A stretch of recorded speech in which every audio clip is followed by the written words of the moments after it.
Everyone, this is Tim from Your Six Studios. Today in this video, I'm going to show you how to connect your controller for your PlayStation 5 to Steam so you can play on Windows 11.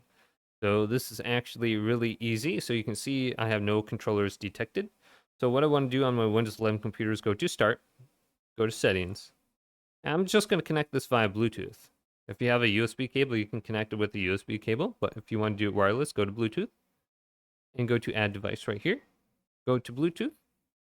And it's going to be scanning now for devices to connect to. Let's go on over to my PS5 controller. And if it is turned on, hold down the PlayStation button right here for about 10 seconds, and this will turn off the controller. So we need the controller turned off. And then hold down the share button and the PlayStation button at the same time. So both these two buttons, hold them down, and after about 5 seconds, we'll put it into the Bluetooth pairing mode. You can tell because the light is blinking. Then we go back up to our computer. You can see my controller's listed under here now. I'm going to select it and it's connected. So if you ever want to disconnect this in the future, just go to this menu right here, locate it, and go to remove this device. So we can go back over to Steam now. At the top, you can see my controller is listed under Steam Settings Controller. And you can look at all the different options for your controller under here.